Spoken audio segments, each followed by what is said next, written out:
harapanku. Yesus, harapan jiwaku. Yesus, pelepas hidupku. Dia pohon selamat dan kesenanganku. Dia Yesus, harapanku. Sesungguhnya hari itu akan datang, hari yang membakar seperti tungku api. Maka semua orang yang gegabah dan semua orang jahat akan menjadi seperti jerami dan akan terbakar pada hari itu. Firman Tuhan semesta alam, sampai tidak ada yang tersisa dari akar-akarnya. Tetapi kamu yang takut akan namaku, bagi kamulah matahari kebenaran akan terbit dengan kesembuhan di sayapnya. Kamu akan keluar dan berjingkrak-jingkrak seperti anak lembu yang keluar dari kandang. Kamu akan menginjak-injak orang-orang fasik, karena mereka akan menjadi abu di bawah kakimu. Pada hari yang telah kusiapkan, firman Tuhan semesta alam. Ingatlah Taurat yang telah kuperintahkan kepada Musa, hambaku di Horeb, untuk seluruh Israel, beserta ketetapan dan hukum-hukumnya. Lihatlah, aku akan mengutus Nabi Elia kepadamu sebelum datangnya hari Tuhan yang besar dan dahsyat itu. Dan ia akan membalikkan hati para bapa kepada anak-anak mereka, dan hati anak-anak kepada bapa-bapa mereka, supaya aku jangan datang dan menimpa bumi dengan kutukan. Amin. Jadi tujuan saya untuk memuat renungan ini adalah untuk seri pemulihan ya, seri pemulihan sehingga kita semua masing-masing bisa terus dipulihkan. Saya mau sharing ini ya, gambar dulu ya kepada saudara ya, supaya jadi kalau kita tahu dari Eden pada saat itu, kalau kita ngomong tentang kepemimpinan ya atau ngomong tentang laki-laki dan pria pada saat itu prinsipnya itu setara ya, saling sama ya, saling membantu pada saat itu. Nah, ketika mengalami kejatuhan ya, nah di situ waktu ini ya, Kain membunuh Habel ya.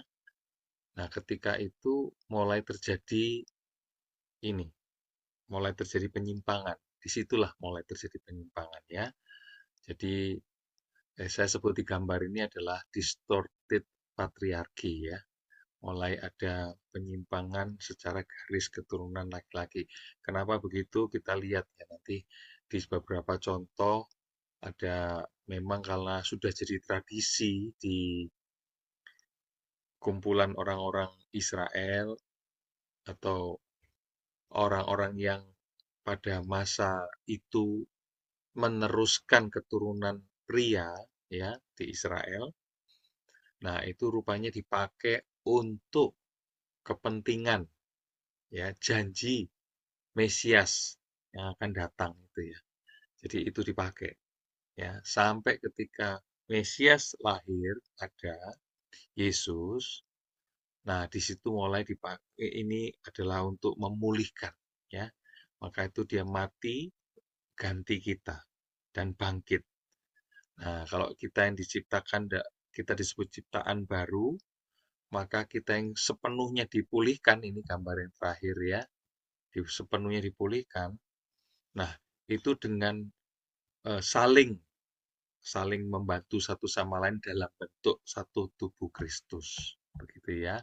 Banyaknya terjadi peristiwa-peristiwa di masa lalu, entah itu di kakek kita, kakeknya kakek, dan terus turun ya kepada kita, masalah demi masalah ya, apa saja perjuangan mereka pada saat itu dan sebagainya, itu punya dampak besar ya saudara-saudara ya. Nah, sekarang saya mau ngomong dulu. Tadi saya sebut sebagai keturunan pria atau patriarkal ya di gambar tadi. Nah, saya ingin menyampaikan kepada saudara, kalau secara sosiologis ada garis keturunan laki-laki, ada garis keturunan perempuan ya, wanita. Jadi kalau laki-laki disebut patriarkal, kalau wanita disebut matriarkal ya. Nah, sekarang apa secara ini ya, alkitabiah ya, konteksnya ya. Apa itu patriarkal untuk apa? Tadi saya sudah sebut ya, untuk pemenuhan janji Mesias tadi ya.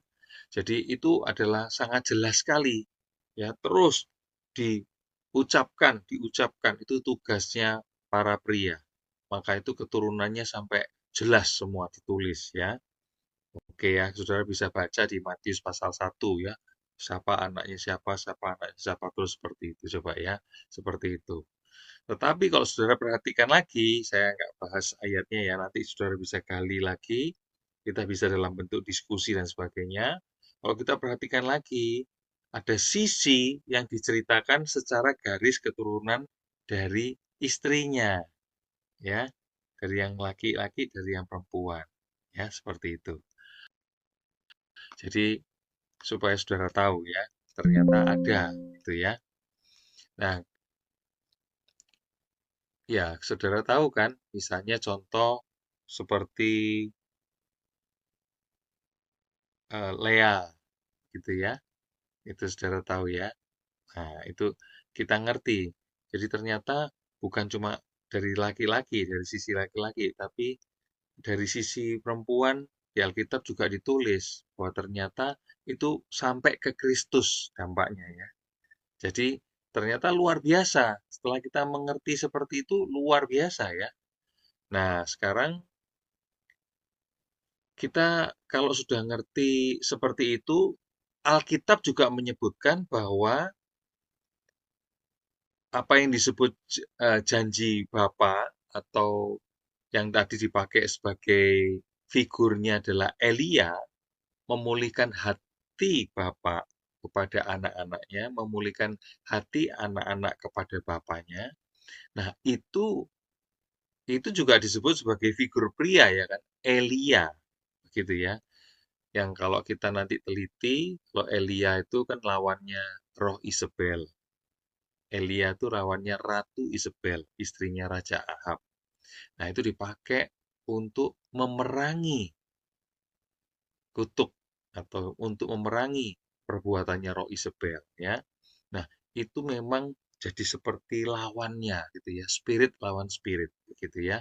Sehingga akhirnya ini bukan bicara tentang laki-laki dan perempuan bertengkar gitu ya, tetapi ini adalah pekerjaannya roh ya, spirit ya. Sehingga akhirnya banyak kegagalan ya di rumah tangga, banyak kerusakan di komunitas. Itu karena pekerjaan roh itu. Ada pemecah belah itu juga dari pekerjaan roh Isabel itu ya. Nah, maka itu kalau tadi dari sisi Alkitab, sekarang saya mau kasih tahu dari sisi secara fakta nyata di masyarakat ya. Itu kalau memang pakai patriarkal itu ada yang mengalami kerugian. Apa? Jadi para wanita jadi disuruh diam, tidak boleh tidak boleh bicara, ya, tidak boleh menyampaikan sesuatu gitu ya. Lalu kemudian juga itu secara otoritas juga sama gitu ya. Merasa jadi tidak dianggap memiliki otoritas begitu ya. Lalu kemudian yang berikutnya lagi kita melihat bahwa kalau pas ada pembagian warisan, wanita malah nggak dapat warisan gitu ya. Nah, seperti itu. Jadi hal-hal seperti itu fakta-fakta nyata sehingga kita jadi ngerti, oh iya ya budaya yang terjadi di budaya suku-suku tertentu, ada budaya suku tertentu yang wanita yang memberikan mahar gitu yang melamar, ya, bukan pria. Jadi seperti itu ya. Jadi itu berarti pakai garis keturunan wanita. Kalau garis keturunan pria, sudah jelas. Nah, itu seperti membaur ya antara budaya dengan sistem yang dipakai di dalam satu keluarga. Nah, seperti itu ya. Jadi di Alkitab tidak secara tegas disebutkan tentang hal itu, tentang matriarkal, tetapi patriarkal, jelas sekali ya. Kemudian, tapi kalau kita tahu, tadi saya sudah sebut Lea ya, misalnya Hawa, kita tahu ya, itu disebut sebagai ibu dari semua kehidupan, gitu ya. Sarah, itu Sarah ya, Sarah itu disebut sebagai rahimnya, perjanjian ya, rahim perjanjian, gitu ya. Kemudian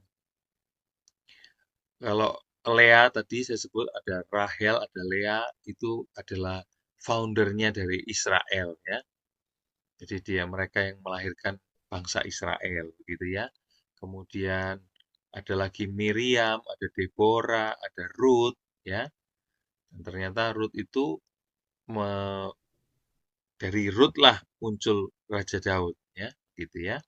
Kemudian ada Esther yang sungguh-sungguh memperjuangkan bangsanya gitu ya, bangsa Israel pada saat itu ya, bangsa Yahudi ya. Kemudian juga Maria ya. Jadi seperti itu yang mewujudkan atau menjadi sebuah jalur untuk Yesus lahir di muka bumi ini. Jadi seperti itu. Kita mengerti bahwa banyak hal yang terjadi di muka bumi ini yang akhirnya merusak batin kita, merusak hubungan kita satu sama lain, merusak hubungan antara ayah dengan anak, ibu dengan anak-anak, pasangan suami dengan istri rusak, begitu ya. Sehingga akhirnya hal-hal itu dimanfaatkan untuk menghancurkan juga gereja, menghancurkan jemaat ya, lewat hal-hal seperti itu. Maka itu lewat kesempatan selalu di Good Day, kita akan bawa semua arah diskusi atau sebuah cerita-cerita supaya kita semua masuk di dalam sungguh-sungguh ini ya, berperkara. Apa Bapak yang aku harus tahu, yang tersembunyi, bahkan yang tersembunyi yang aku nggak ngerti, aku nggak kenal, bahkan mungkin pasanganku nggak tahu apa yang terjadi dalam hidupku, aku sendiri aja nggak tahu, begitu ya, misalnya seperti itu. Jadi hal-hal itu kita belajar untuk mengerti. Nah, kalau kita mencoba untuk mengerti sendiri, nggak bisa, saudara. Harus perlu pewahyuan. Nah, maka itu kalau kita tidak punya hubungan dekat dengan Bapa, mana bisa tahu, mana mana siapa yang mau bisa memberitahu kita apa yang sedang kita perlukan untuk dipulihkan. Kita ini perlu apa sih? Yang dipulihkan ini apa? Ya. Kalau baca Maliaki 4, wah hati anak-anak berbalik pada Bapa, Bapa berbalik anak-anak. Itu bukan cuma pulih begitu aja, saudara-saudara ya. Tapi ada satu cerita yang membuat kita melek. Itu poinnya membuat saya akhirnya mengalami susah berdoa kepada Bapa. Iya, figur Bapaknya rusak. Dibilangi janji, ada yang bilang, oh, perkataannya iya dan amin. Gimana bisa mengaminkan? Bapakku selalu mohongin aku. Dari kecil aku mau diberi mainan, sampai aku besar sekarang aku sudah menikah, mainan tuh enggak pernah kunjung. Sampai ayahku sudah meninggal, mainan tuh enggak pernah ada. Gitu ya. Ibuku juga bilang begini, begitu. Sukanya menyakiti hatiku dengan kata-katanya yang merendahkan, memojokkan, dan seperti itu ya, Bapak Ibu ya. Nah, coba kenali, coba ketahui apa yang saudara-saudara alami, mungkin termasuk yang waktu masih kecil, gitu ya. Sehingga saudara tahu bahwa itu berperkara. Apa sih yang membuat saudara susah beriman? Ya, pengkhotbah-pengkhotbah ngomong, saudara-saudara wajib beriman. Saudara, gimana? Aku selalu dibohongi oleh orang tuaku. Mana bisa aku percaya percaya kepada janji Allah? Mana mungkin? Jangan-jangan Allah Bapa itu ya mirip seperti bapakku, gitu ya. Nah, seperti itu, saudara. Jadi akhirnya kita jadi, kalau sudah rusak, kita harus tidak tahu cara memulihkannya. Terus kita jadi pemimpin di satu kumpulan komunitas. Ya pada saat terjadi ini itu, kekacauan terjadi lagi, saudara-saudara. Paham ya?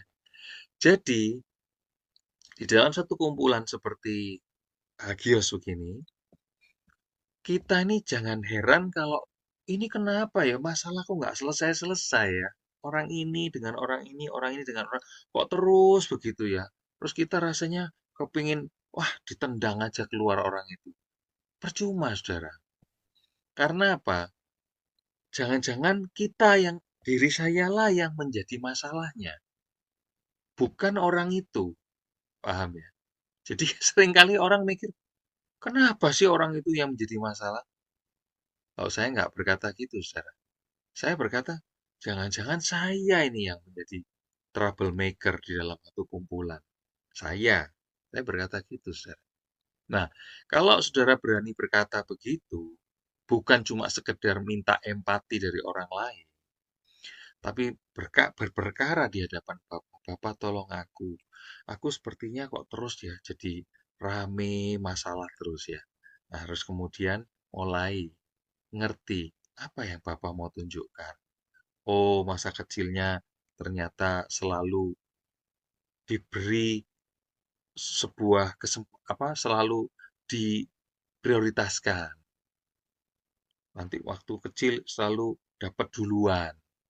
Waktu kecil selalu dibenarkan. Waktu kecil selalu nggak pernah ditegur. Salah, nggak disebutin salah.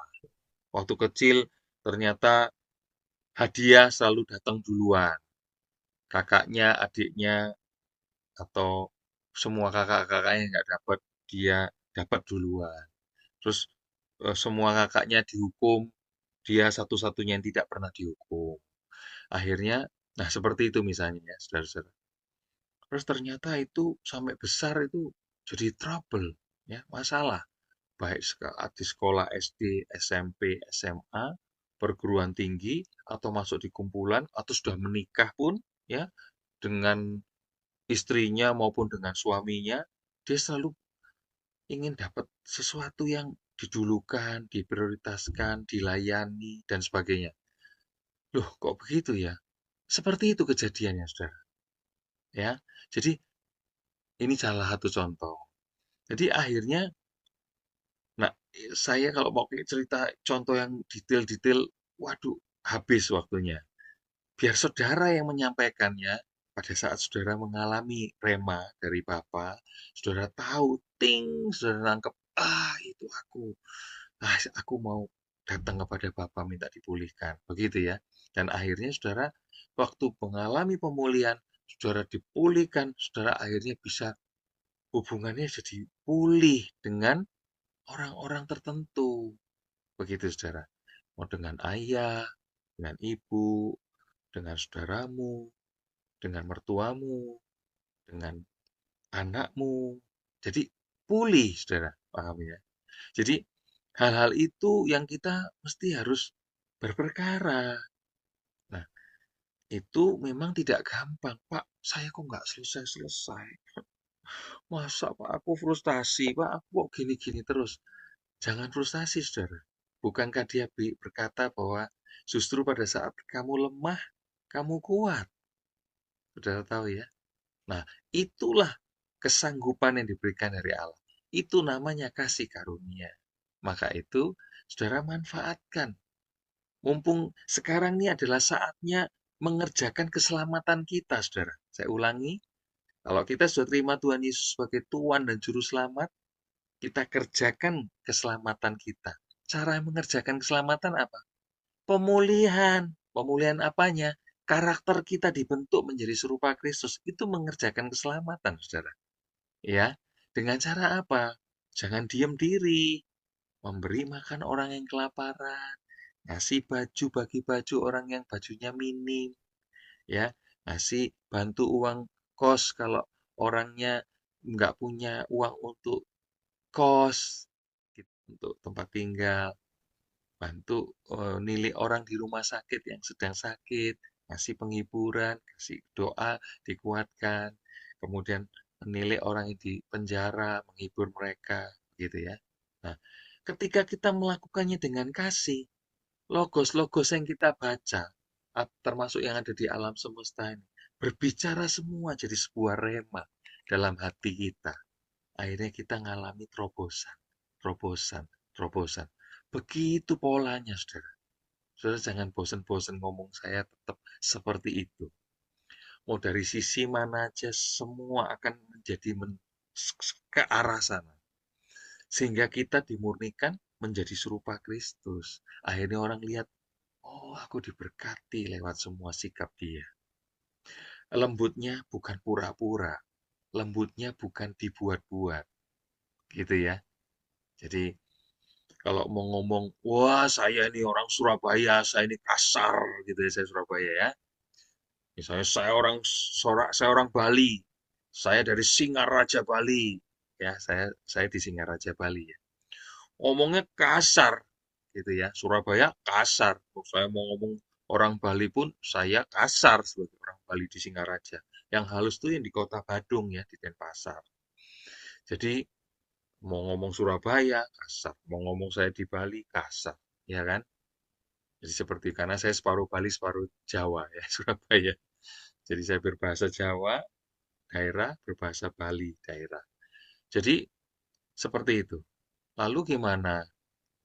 Terus saya mentolerir kekasaran saya? Enggak, gitu ya. Karena semua itu sebetulnya hanya dipakai, itu tipuannya si jahat untuk membuat kita tidak mau berperkara, diem. Oh, sudah gini aja, gitu ya. Akhirnya kita berhenti di situ dan menyebabkan kerusuhan di dalam kumpulan, gitu ya. Oke, semoga ini memantik kita masing-masing. Selalu saya ingin memicu saudara untuk datang kepada Bapa. Jangan datang kepada manusia. Aku aku salah ya, aku salah. Percuma, saudara. Kalau ngomong gitu, saudara cuma hanya sekedar meminta legitimasi, minta pengakuan. Aku salah ya? Hah? Aku kok sudah lembut, sudah lembut. Aku salah. Paham ya? Nggak penting, saudara. Karena datanglah kepada Bapa, curahkan apa yang mesti saudara nggak mengerti, gitu. Ayat-ayat tertentu. Nah, diskusikan di sini dengan saudara-saudara seiman yang lain di sini. Berdiskusi, enak gitu. Nanti tiba-tiba ada lagi, masukan, masukan, masukan, masukan dari saudara-saudaramu yang lain. Dan itu membawa semakin perspektifnya semakin lengkap. Karena kita tidak seperti Allah kita. Dia melihat jelas sekali, ya, dari sudut, berbagai sudut. Kita terbatas, saudara. Gitu ya. Oke, semoga hari ini saudara menemukan rema. Dari bacaan saudara di Maleakhi pasal 4, saudara mendapatkan rema yang mana? Dari apa yang saya bagikan, saudara mendapatkan sesuatu apa? Kalau tidak dapatkan apa-apa pun tidak apa-apa, tanya sama Bapak. Bapak, beri aku sesuatu supaya aku bisa nangkep apa ini. Yaitu ya, setiap kali saudara baca Alkitab, tanya, aku apa ya? Aku bisa tangkap hari ini. Ngomong Bapak, ngomonglah sama aku. Gitu ya. Nah, saudara kalau sudah dapat, sudah bisa sharing kan ya. Sekali lagi dalam diskusi tidak perlu ada berkata, oh kamu keliru ya, nggak perlu. Bilang aja kalau orang itu tadi sudah ngomong, saudara ngomong belakangnya, setelahnya, saudara bilang gini, saya punya pendapat yang berbeda ya. Kalau saya begini, sampaikan gitu aja. Tidak perlu mengoreksi yang tadi. Moderator ingatkan ya, tidak perlu mengoreksi yang tadi. Yang tadi itu keliru. Perlu. Karena apa? Itu keliru menurut saudara, mungkin keliru menurut beberapa saudara, tapi Itu perspektif dia. Biarkan. Biar Bapak bekerja, biar dia juga mendengarkan apa yang menjadi perspektif saudara. Gitu ya, di Gude begitu ya. Jadi beda beda ada yang berbeda pendapat, biarin. Moderator akan mengelola acara itu. Jadi biar nggak apa-apa, ya. Karena moderator selalu netral, mau ada yang keliru pendapatnya ya nggak diapa-apakan, yang benar pendapatnya juga nggak bagaimana, karena moderator itu adalah yang mengelola acara. Jadi sehingga good day itu bisa terus berlangsung dengan baik tanpa saling tuding begitu, nggak perlu. Jadi tuding itu artinya menghakimi, judgment, nggak perlu, nggak apa-apa ya. Kalau saudara punya argumentasi yang berbeda, sampaikan. "Nah, saya punya perbedaan ini begini." Nah, sampai boleh gitu.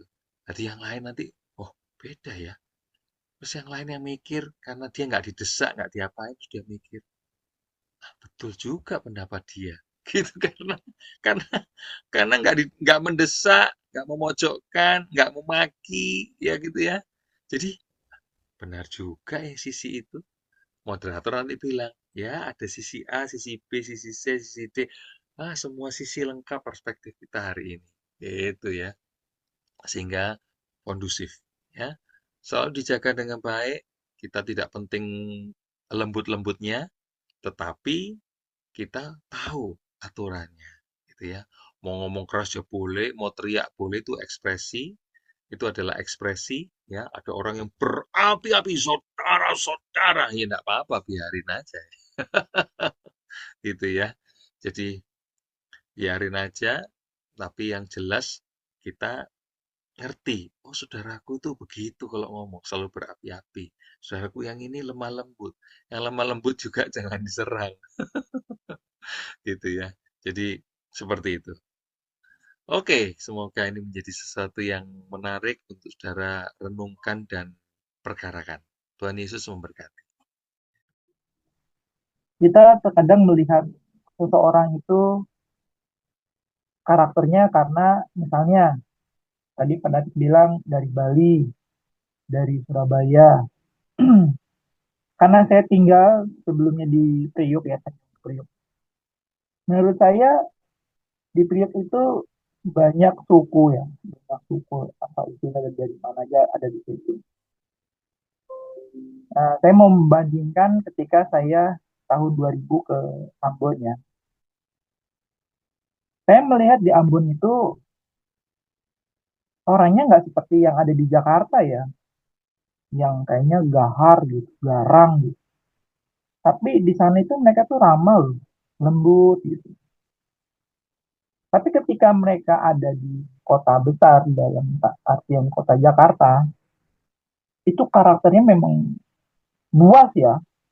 Orang kalau ngeliat kayaknya serem gitu. Oh, senggol bacok nih, apalagi Tanjung Priok ya. Kalau kita lewat satu gang kecil, kita nggak permisi bang. Wah, itu yang di pinggir-pinggir itu ngajakin matanya udah ngeliatnya udah nggak enak aja. Kadang, kadang kalau kita ngeliat aja gitu, ada yang lihat, namanya jalan ya, mata punya penyakit kita gitu. Kita lihat kanan kiri, mereka bilang, apa lihat-lihat jagoan lu, Ustaz. Tapi di Ambon sendiri di kota, kebetulan saya ke Saparua, itu nggak seperti itu gitu. Bahkan saya ke pasar pun itu kurang lebih pasarnya itu ada mungkin 10 kiloan dari rumah sampai ke pasar. Itu kita titip belanjaan sama supir, itu nyampe depan rumah, ditaruh, nggak hilang.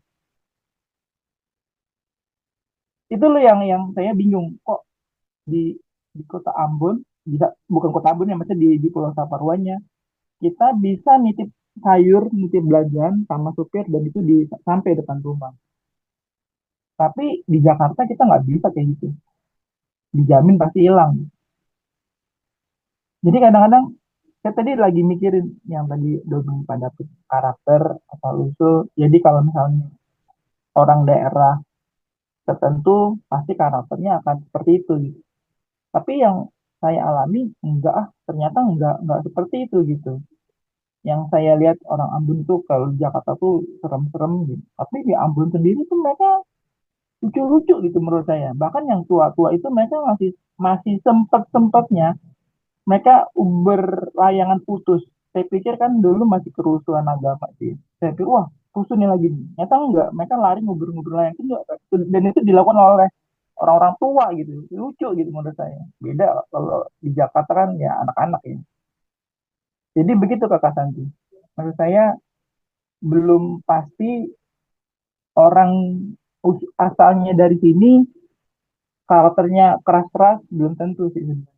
Karena ternyata di Ambon di daerahnya sendiri tuh mereka lembut gitu, halus ya. Beda ketika mereka sudah di Jakarta gitu ya. Banyak kan kalau di Jakarta tuh Ambon-Ambon tuh jadi tukang pukul ya, debt collector lah, mata elang lah, kayak gitu. Ya begitu aja Kakak San. Dan intinya tuh kita menerima kekurangan orang lain. Itu aja sih kalau saya. Jadi kita bisa di mana-mana pun beradaptasi, kita bisa baik. Itu saja. Oh, Kak, kita memahami, oh budaya Batak kayak gini, Manado kayak gini, Jawa kayak gini. Ya sudah, enjoy aja. Santi saya sependapat sama Bu Endang. Oke. Gimana dengan hati bapak-bapak yang berbalik kepada anak-anak? Ada apa dengan bapak-bapak? Kok bukan hati mama-mama? Berarti mama-mama baik-baik saja, bukan? Ya Bu Rima ya. Hati mama-mama baik-baik saja. Ini anak saya ini belum bisa berbalik ini hati saya sama bapaknya. Bapaknya selalu udah pasti berusaha berbalik sebaik mungkin ya sama anak ya. Tapi kalau anak saya romannya masih susah Bu Santi semenjak tahu bapaknya udah lain aliran kali ya. Oh, iya. Udah keyakinan. Ya begitulah, cuma saya selalu berdoa sih. Masih dalam pergumulan Bu Santi. Masih dalam pergumulan saya itu kapan akan membukakan pikiran mereka biar menerima, biar tahu maksud saya seperti itu. Kalau saran saya Pak, jangan ditunggu-tunggu. Kita kerjakan saja bagian kita, nanti kita sudah lupa dengan yang ditunggu-tunggu datang sendiri Pak. Kalau menunggu itu kan lama sekali ya waktunya. Ya maksudnya menunggu, kita sih usahakan komunikasi yang bagus selalu Bu Santi. Iya. Ya, Nggak mau cuma mereka itu masih enggan datang ke rumah bapaknya. Cuma ya tetap saya selalu biar sama cucu, kadang-kadang video call, itu. Banyak tekanan Pak, banyak tekanan dari anak Bapak. Iya betul betul yang saya alamin sekarang Bu Santi. Iya. Lihat lagi. Silakan Ibu Lasma nih, kita kasih Ibu Lasma dulu ya. Mukanya bisa dibuka Bu. Bisa, baik Bu Santi. Shalom Bapak Ibu. Saya mau menanggapin yang Ini Bu Lasma pakai 2 device apa gimana ya Bu? Feedback ya. Lasma jangan dekat-dekat Pak John Winner. baik menanggapin yang Ibu Santi bilang tadi dari Maliaki 4 ayat 5-6 itu.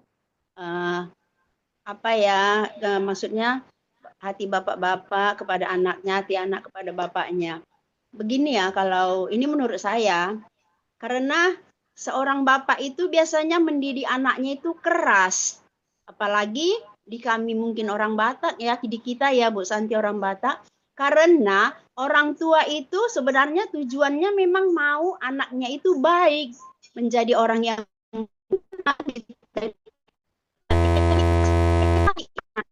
Ibu Lasma, videonya ditutup aja Bu, biar suaranya bagus ya. Lebih bagus. Nanti sinyalnya nggak kuat Bu. Oke. Nggak apa-apa ya Bu Lasma ya. Karena setiap bapak-bapak itu, setiap orang tua kan dia kepingin kalau anaknya itu kehidupan anaknya di kemudian hari lebih baik daripada si bapak itu sendiri. Jadi dia mendidik dengan keras, mengarahkan dengan keras. Kamu harus berpendidikan supaya lebih baik dari bapak nanti. Biasanya seperti itu. Kalau bapak saya memang gitu, keras dia. Tapi kasih sayangnya ya tidak tidak bisa dibilang tidak, memang kasih sayangnya ya cukup, bahkan sangat-sangat mengasihi kami kan gitu. Segala kebutuhan dikasih gitu. Dan kalau mama-mama itu tadi kan Ibu bilang kenapa nggak mama-mama ya, biasanya kita mama-mama ini kan membawa perasaan ya Bu Santi. Kita mengarahkan anak-anak kita itu membawa perasaan. Artinya kalau bapaknya sudah marah ya kita memang si mama ini kan nggak boleh marah juga kan begitu, harus menetralisir keadaan gitu. Apalagi si anak tidak mau dikerasi, dia melawan. Nah, jadi si anak melawan, si bapak kecewa. Si bapak mengarahkan yang keras-keras kepada anaknya ini mungkin merasa tertekan kan gitu. Jadi dia merasa tertekan, jadi mungkin akhirnya bapak ini seperti ini sama aku gitu kan. Iya anakku ini kok nggak bisa dibilangi.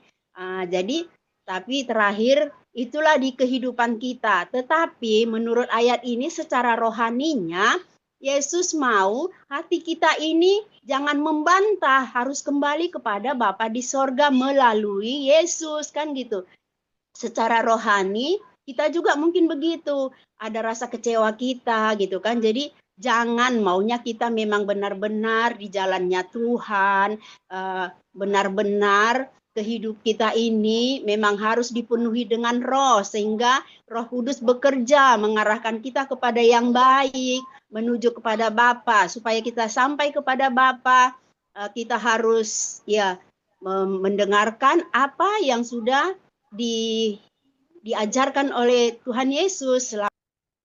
Yang mau bertanya juga boleh loh, tadi yang diterangkan itu yang ada 4 gambar itu.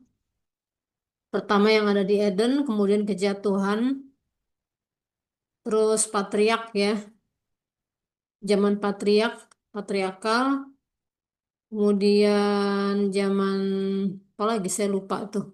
Sampai Yesus, kemudian kita ini anak-anak Allah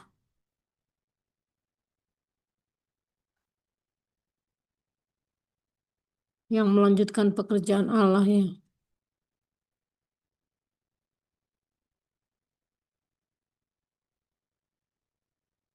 Oke, silakan. Kalau yang mau bernyanyi juga boleh. Bu Bali ada yang mau dipersembahkan?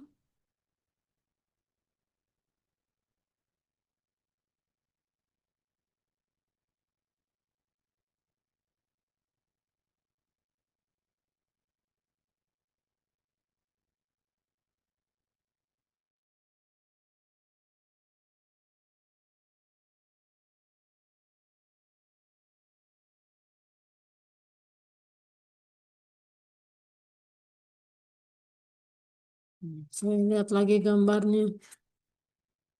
Eden, kejatuhan Israel, patriark tadi ya, Yesus, dan ciptaan yang baru. Kita ini ciptaan yang baru. Ya, silakan Ibu Anita jika ada yang mau disampaikan. Hati Bapak ya, tentang hati Bapak. Berbalik kepada anak-anaknya. Katanya, Oke, nah, kita kan kadang-kadang lihat ya, kita manusia aja ya. Anak-anak tuh kalau anak-anak sudah kecewa sama bapaknya gitu ya, suka ngomong gini, aku nggak punya bapak gitu ya. Kita kan sering ya dengar anak-anak, apalagi anak-anak jalanan, pasti ngomongnya nggak punya bapak. Padahal ada, tapi karena mereka sudah kecewa gitu ya. Nah, kita juga melihat seperti orang-orang memilih menjadi ateis. Nah, jadi gambar hatinya itu ya seperti anak-anak yang kecewa itu gitu ya. Mereka merasa Tuhan itu nggak ada, makanya mereka memilih menjadi ateis gitu kan. Jadi ya Tuhan itu nggak ada, Bapak itu nggak ada gitu. Seperti itu. Jadi penolakan yang sama gitu. Karena tidak merasakan kasih sayangnya Bapak gitu. Nah, tapi dari uh, kejadian ini kita juga melihat kenapa gitu Bapak itu akhirnya tidak berfungsi untuk anak-anaknya gitu, seakan-akan tidak ada gitu, seperti Bapa kita di surga yang dirasakan tidak ada itu ya, karena bapak-bapak juga kecewa gitu ya, seperti Bapa di surga kita memahaminya ya dia kecewa gitu karena anak-anaknya umat manusia di bumi ini melakukan kejahatan gitu. Nah, kita juga kan tahu bahwa Firman Tuhan pun berkata kan bahwa pemisah kita itu terpisah dari Bapa itu ya karena dosa kita, gitu, karena pelanggaran kita. Sebentar lagi sudah mau sampai. Shalom Bentar Ibu lagi, Nini. Ya, silakan Ibu Rima. bentar lagi ya, 5 menit lagi baru Oke. nyampe. Terima Kita kasih. no sile bami. Ini masih sudah tiba ya di rumah ya. Masih dalam penginjilan Bu Santi. Dinau Dalam masih. ni jalomi ama Ya, kasus yang terbaru juga itu Jupa yang mudo ama kita diberikan si Jupa orang tulis ya. Bapaknya nggak ada sama neneknya. Karena mereka berbagi istilahnya mereka Be ama Hafianku ya, terutama yang sekitar Anakku naburcu Pagamot Hangiang mi Tumula jadi napoloni Anggiat mature Sude hamu pino periyama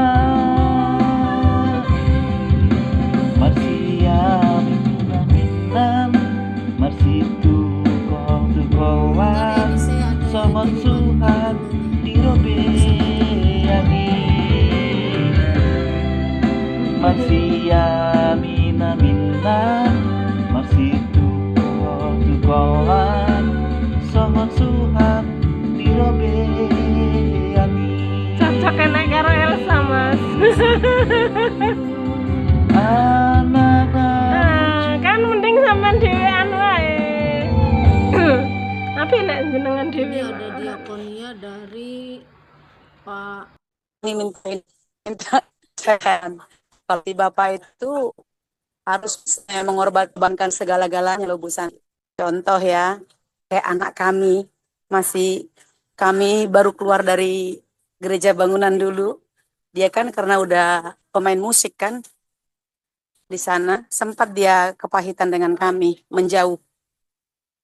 Kami peluk terus, kami rangkul, kami tangisi. Bahkan dia berkata, Tuhan udah mau datang, ngapain kita bersekolah, ngapain kita mencari ini itu, katanya gitu. Jadi cukuplah hanya berdoa, berpuasa di dalam bangunan itu gitu loh. Oh, di situ aku menangis, nggak bisa saya berkata sepatah kata pun, tetapi aku bergumul, yaitu sampai 3 tahun itu berpuasa itu tadi, Bu Santi. Jadi makanya saya bilang tadi, jangan sampai tergores bahasa kata-kata anak itu di dalam hati kita, biar kita ada empati kepada dia. Mengapa aku nggak ngasih ke orang Tuhan, sementara dia kamu lahirkan anak ini lewat rahim hambamu ini. Aku salah Tuhan, ampuni ya. Aku sangat salah Tuhan, sangat berdosa kepadamu Tuhan. Tidak melahirkan.